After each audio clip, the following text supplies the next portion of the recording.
So welcome to our very first ever FIRE author chat. I'm Alex Wiseman, the editor of FIRE, the Forum for International Research and Education. We're joined today by Jayson Richardson.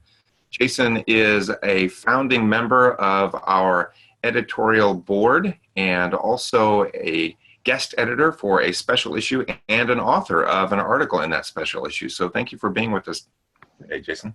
Yeah, thanks for the invite. Yeah. I wanted to start off by just talking a little bit about you, if you don't mind. You have quite a distinguished career, and I really think we should share some of it. This is all from your website, which is pretty easy to get to. It's jaysonrichardson.com. Jayson, for those of you who don't know, is spelled Jayson. And I'm just going to spend a little bit of time talking about you, and then we can go on from there. Cool. Jayson is an associate professor in the Department of Educational Leadership Studies at the University of Kentucky. He's also the director of online teaching and learning for the College of Education at the University of Kentucky. He earned a Bachelor's of Science in Mathematics Education with a minor in Spanish from Indiana University, Purdue University, Indianapolis, IUPUI. I love that place.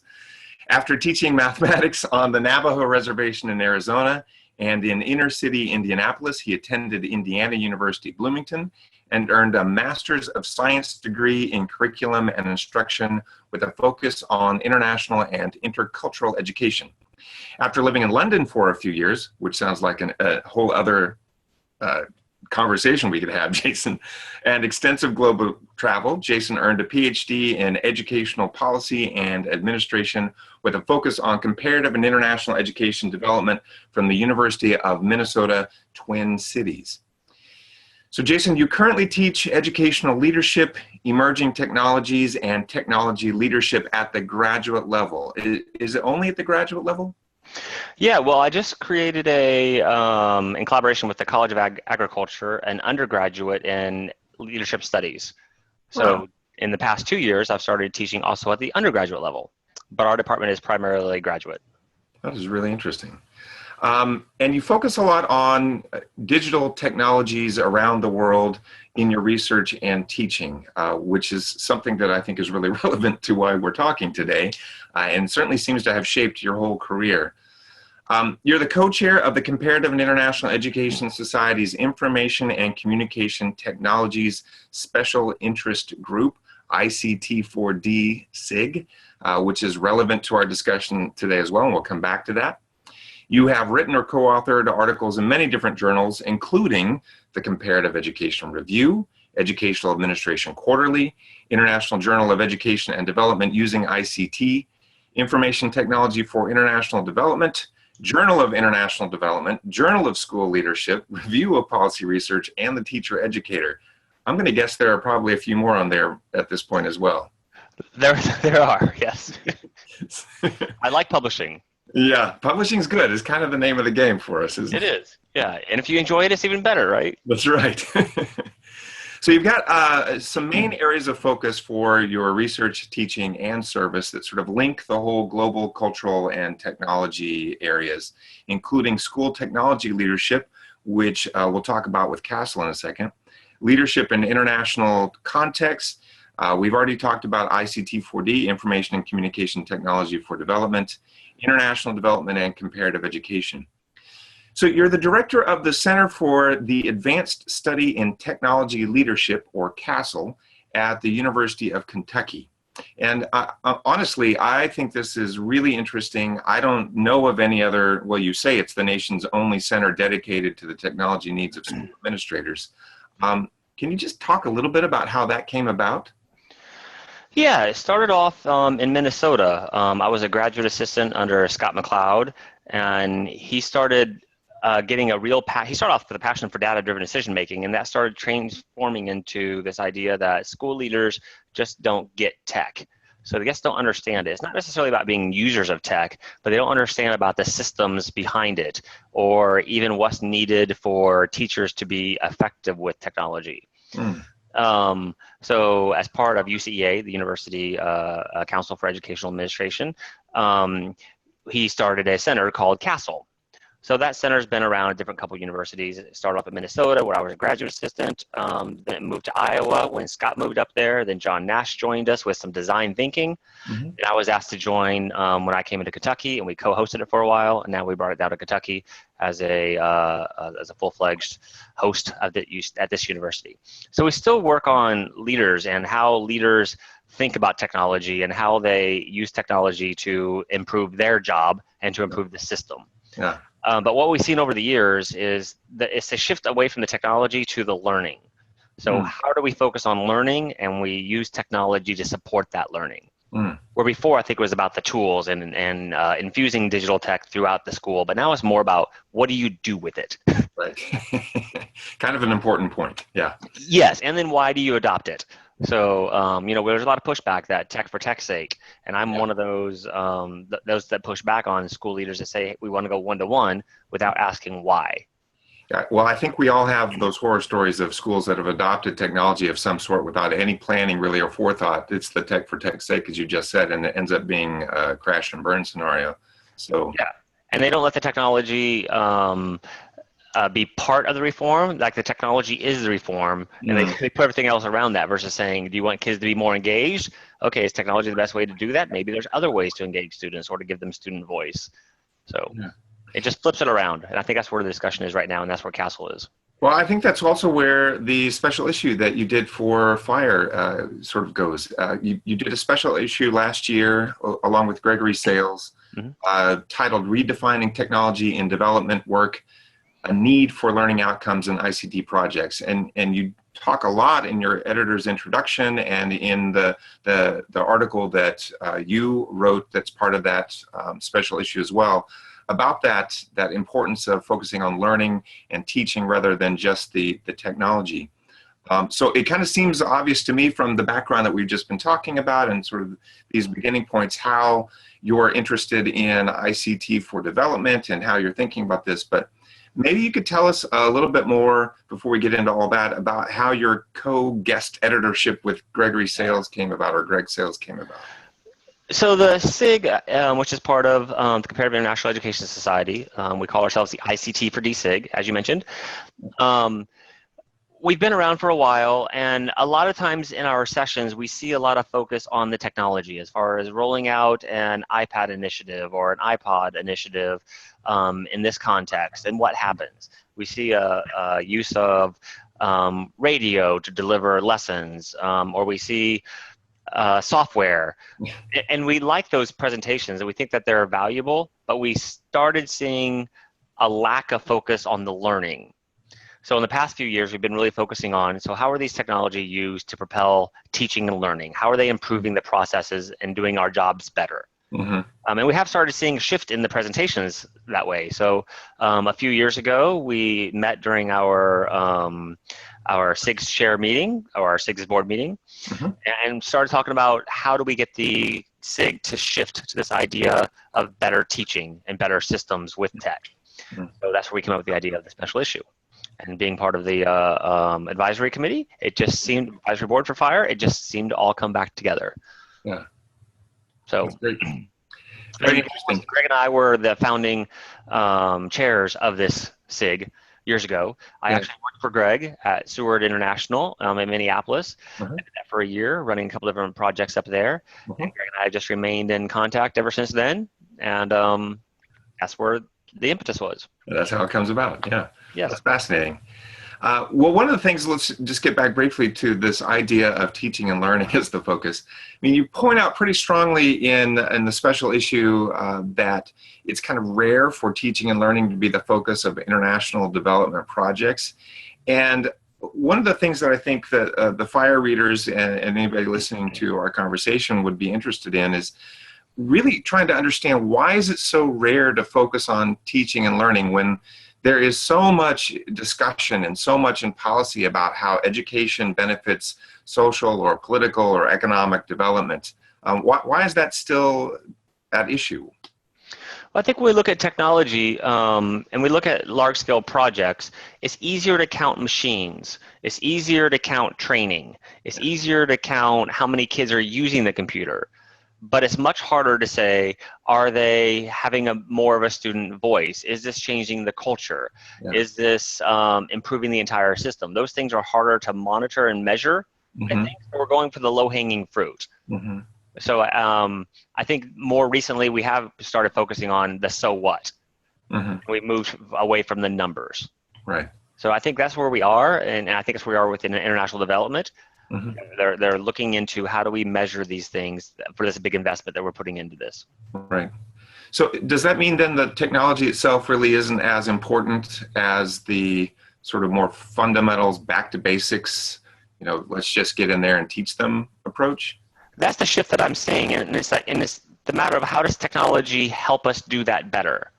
So how do we change our practices because of these new affordances versus how do we put these in here, then work our old teaching around it? Yeah. So we see a lot of times with one laptop per child initiatives that the teachers are still teaching in a very top-down instructor way, and always see students taking notes. Well, that's just substituting a technology. It's not really changing anything. But if you think about, there's a framework out there called the SAMR model, where we look at technology through substitution, augmentation, modification, or redefinition. So we're usually on the substitution level. We're just substituting technology for a task we've always done. Right. So then how do we redefine some of our learning tasks because of the tech? And that was our impetus here, to try to see how do we bring that out into international development. We're having a real problem with that in the States. And trying to think, how do we use technology better? And it seems like a lot of these countries that we work with in less developed contexts are in a position where they can leapfrog. So they don't have to worry about, for example, I worked a lot in Cambodia, and there's not a lot of worry about infrastructure because there was none. Right. So instead of putting down landlines, they're going into a lot of wireless infrastructure, which is definitely the way to go. And it doesn't require any worry about monsoons or going through mountains like in Tajikistan, Kazakhstan. So we see a lot of WiMAX or different systems that are leapfrogging what the United States is doing. Right, right. So there's just different expenses that aren't needing to be incurred in some of the less developed countries that we work in. So maybe we can not worry about infrastructure so much and worry more about how do we invest in the teachers? How do we invest in changing the pedagogy here? Right. Could that, I guess where I'm going to come back to this one more time and then you can tell me to move on. Does that mean though, in those countries like Cambodia and other developing countries that you're working in or with or that you know about, that they shouldn't maybe be worrying about technology as much as they should just, let's get fundamentals of curriculum, let's get fundamentals of teaching? I mean, is that something that they should be focusing on instead? Because that would save them maybe even more in terms of resources and time. I think it works side by side. You can't ignore the technology. That's sort of ignoring the tools that kids will need to use. So it's just a tool. Like we didn't necessarily just throw out pens because pencils were cheaper. We went to a pen. Or textbooks when it was much cheaper just to have one book and someone be an orator and just read it to you. Right. So it's just the modern tools that we have at our disposal. So ignoring those seems to be foolhardy. But focusing on just the tool seems to be foolhardy also. So there has to be a balance. Yeah. So you talk in your special issue about sort of a new version of ICT, instructional quality, curriculum development, and teaching pedagogy, and using that alongside the sort of the regular way we think of ICT, the information and communication technology. Is the SAMR model that you talked about a minute ago, is that how those two can be connected, or how do you think about that, or how would our readers think about that? Yeah, I think that's an easy way to look at it. I mean, there's also other models called the TPAC, which is technology, pedagogy, content knowledge, and trying to link those three spheres into a overlap and trying to see where the sweet spot is, I guess. But we also start seeing things with Castle. Scott McCloud just created a new instrument called the Trudicot. He likes to say it's like the apricot but sweeter. It's spelled the same way. So it focuses on the learning where technology is just part of it. So yeah, so I think that's where the idea of redefining ICT and coming up with different definitions of that came from. Yeah. So how do we refocus it from the tool to the learning and to the teaching, to the pedagogy? Yeah.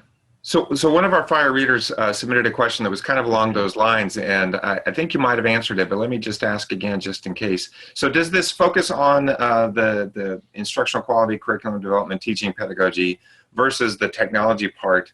Does that detract or enhance the maybe more localized long-term use of hardware and software that's been sort of a part of ICT-based instruction or learning for the past few decades? I think it enhances it, but also flips it on its head. So, for example, I've worked in countries where the focus was just on getting machines in there without thinking, what do you want to do with the machines? Mm-hmm. So I worked on a big UNESCO project in Cambodia, and we had a lot of donated machines, which was great at the time. Mm-hmm. Right? But we didn't really think, what do we want to do with these? Or when you have all these different operating systems or all different capabilities, what do you do with that with regards to teaching? Right.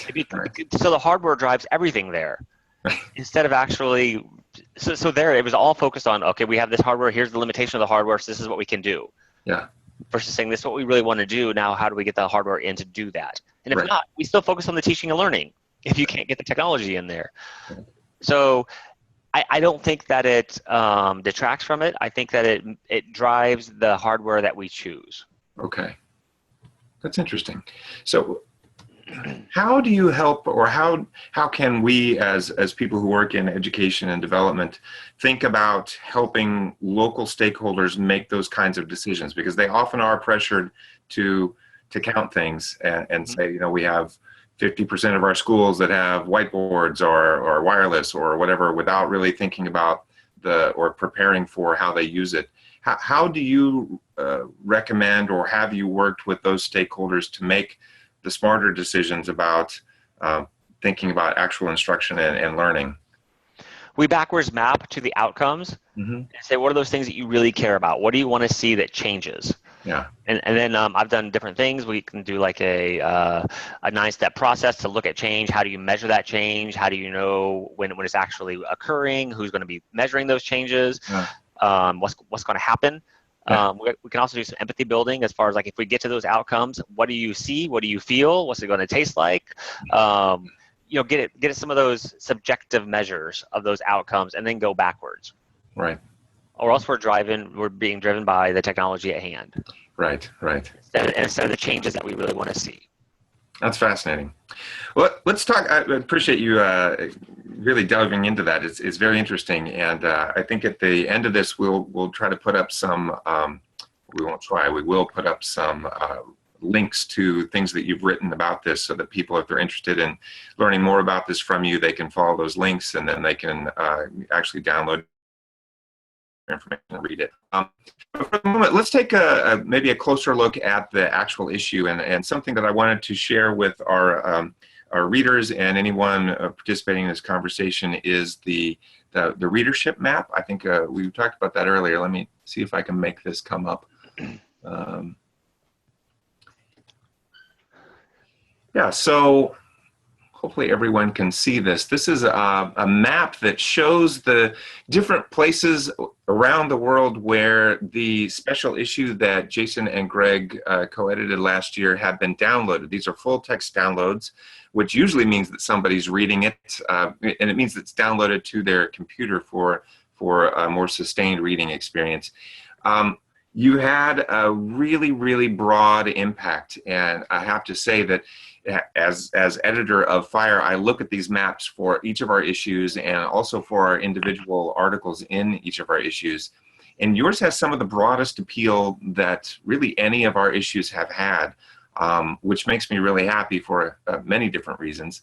And we can divide this up a little bit further, but maybe you could talk a little bit about why you think there is such a broad appeal of discussions, especially evidence research-based discussions about using technology and education worldwide. Well, I think if we look at the special issue, we've had a broad geographic spectrum here, right? So we had a focus on Bangladesh, Georgia, the country of, Fiji, and a second one on Bangladesh. Yeah. Or Kenya, I'm sorry, one was Kenya. Kenya, yep. So we have a big geographical spread, which that's handy. But I think that lots of folks are looking at projects and saying the so what. So what measures do we care about? Mm-hmm. So here we had different measures of effectiveness when putting in tablets or e-readers. So how do we move beyond they spent 2 hours in it? Or, how do you create an entire countrywide reform and focus on infusing technology to support teaching and learning, as we did in Georgia, versus the other way around, versus saying, hey, we want more tech. Right. That's a different way to do it. Or Jeff and Paul, they focused on ethnography. So how do iPads change the culture of teaching and learning in a place? Or how do we then look at effectiveness in Bangladesh? So how do you define effectiveness in tech-rich environments? So I think people are looking to special issues such as this for ideas on measures or even constructs or ways to rethink their own development work when they use technology. So I think that's where the big spread is, because we're not doing a good job with that in the field. So people don't have places to turn to. Like if I'm looking for a construct on X, Y, or Z, what do I do? Or what kind of questions do I ask? Right. So I think that we're not quite there yet. So I think that, a special issue like this, people are drawn to it because they want, I think people that work in ICT for D really want to do a better job with measuring those outcomes. So that's exciting. I mean, it really is that this has become now the conversation rather than just putting the technology in, but actually thinking about what are we doing to increase learning and improve our teaching and using technology as a tool. I wanted to talk about a couple of the articles, and one in particular that you have in your special issue, and I'm showing the screen here, so if anyone hasn't already found their way to your special issue, it's very easy to find. preserve.lehigh.edu/fire will get you to the homepage, and this is volume 2, issue 1.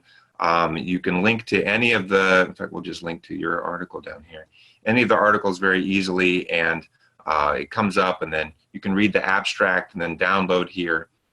So it's kind of fun to access this, and you can search through and see what there is. One of the articles in particular, though, this article by Parvin and Salam has turned out to be one of the most read articles that we have in FIRE. In fact, if we click over here on the most popular papers and we look at the top 10 list of all-time downloads, it is in the number 6 spot, which is pretty impressive, actually, given that it's only been out for a year. It also has, by the way, when I was checking this earlier, like an hour ago, it had 916 all-time downloads. It's now up to 920, so 4 more downloads in the past hour.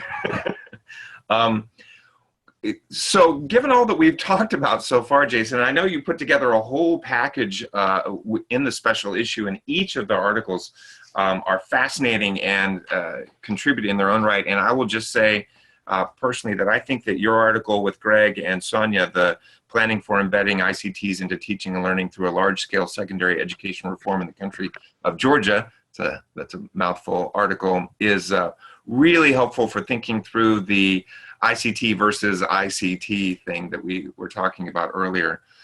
But this one by Parvin and Salam has, as I just mentioned, a lot of downloads, almost twice the number of the next most popular from this issue. And I'm curious, where does this fit into the overall sort of discussion about technology and education and development that we've just been having? And what is it about articles like this one in particular you think that are drawing readers to them, or what is it contributing to an understanding about technology, education, and development? This one was kind of interesting because it hit some of the old school topics that we cover, but also took a riff on it and tried to cover the new school. What I mean by that, like it was a project article. So it was looking at a project from Save the Children where they were creating software to improve English. So that's usually one of our old school topics. What's this how software do? How many people engage in the software?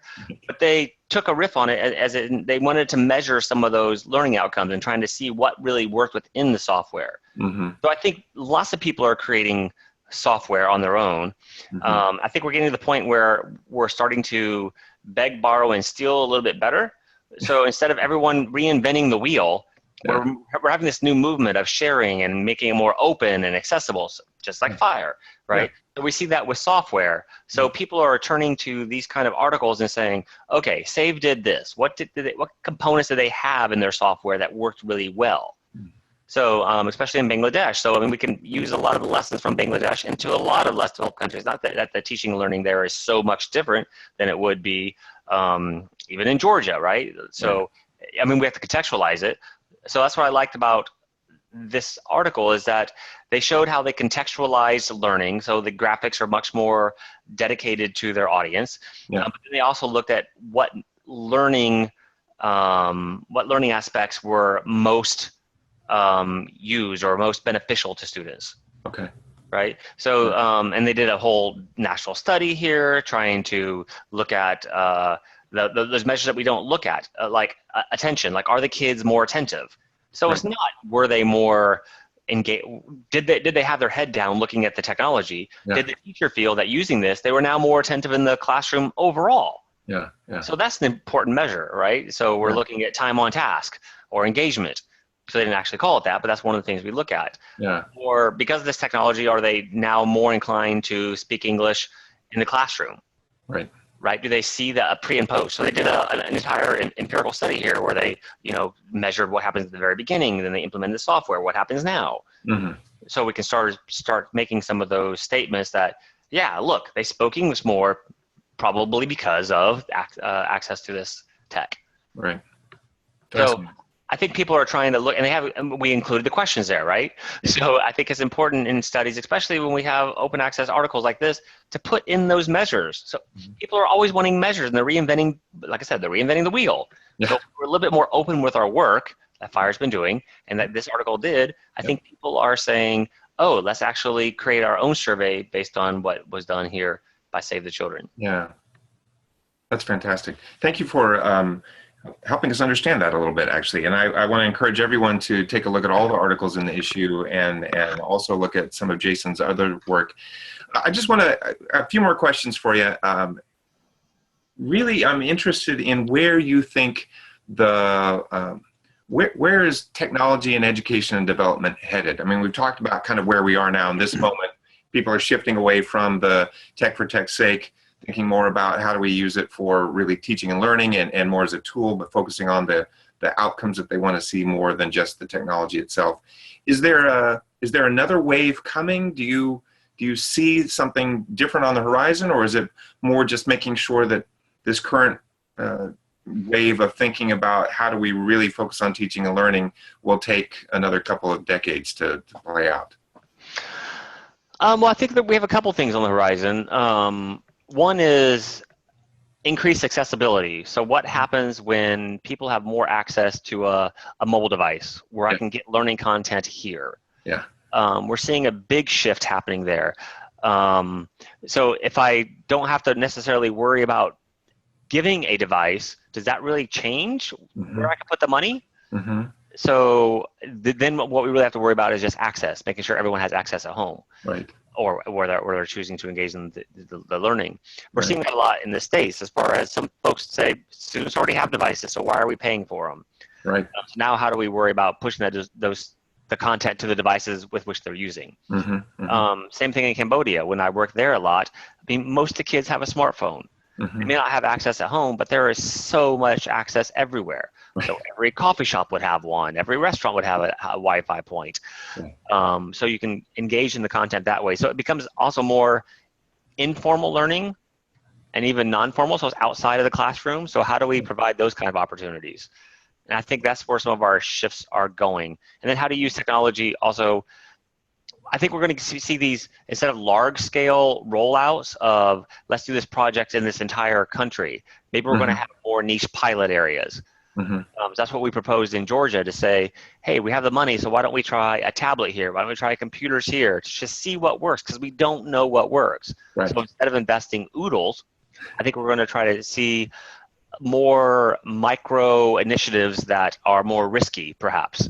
Yeah. But the cost is incremental, or not incremental, is so small that it really doesn't matter. Yeah. So if we only have like a one classroom initiative trying to focus on, I don't know what it could be, maybe a blended learning technique, Right. versus rolling it out everywhere and seeing that it fails and investing millions and millions.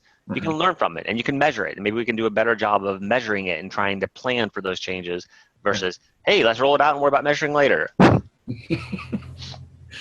Yeah, it's fascinating. The idea of building on existing resources, like if everyone has technology available to them, either through their own possessions or in the community, why would we spend the extra expense for that? That's a really, really interesting idea. And I'm curious, and I'll have to follow your work as you move forward on this, about the pushing content to people's devices and how that's going to be managed, or what the response would be actually to that as well. Is that something that people are open to? Is that something that works with students in terms of their commitment to taking in the information or responding or interacting, or however that would move forward? That's fascinating stuff.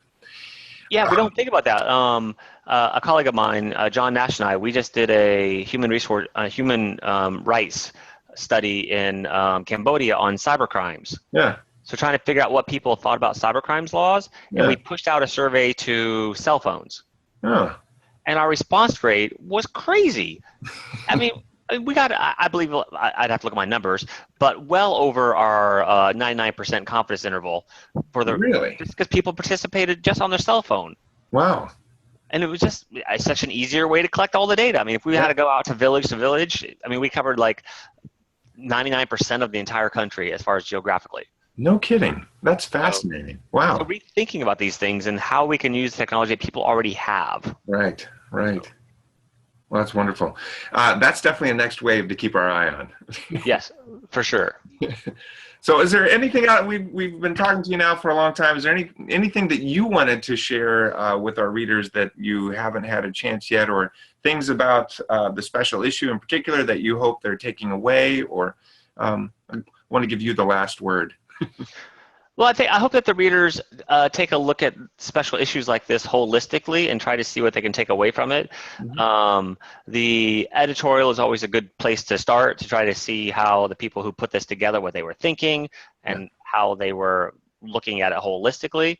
But then also taking their own riff and maybe reading through this and asking questions of the author via Twitter, or participating in these kind of author chats to try to push the conversation further. I think we have a habit of academics of publishing something and then moving on to the next task, and not ever revisiting it or looking back at the authors. So I think what you all are doing by pushing out questions to the authors and opening it up to a continued dialogue, I think might be changing the way we look at our work a little bit differently. Mm-hmm. So, and I hope that I think that'll be a positive thing. I think so too. Because as we know, it takes a couple years for people to even get access to the articles, right? Or to even realize that they're there. So if we ignore them 2 years ago and we don't come back to them like we did now, I think we're losing a lot of value added. I think you're right. Yeah, great points. So I appreciate these things that your fire is doing. Yeah, well, thank you. I really should spend a moment or two thanking you specifically for all of the support that you've given Fire from the beginning. I mean, I mentioned the front end of this, that you were a founding editorial board member, and for anyone who doesn't know, Jayson, you have been exceptionally supportive, and really your ideas have driven a lot of how the journal is developing, and we really appreciate all of the input as we move forward, and looking forward to following. I'm glad you invited me.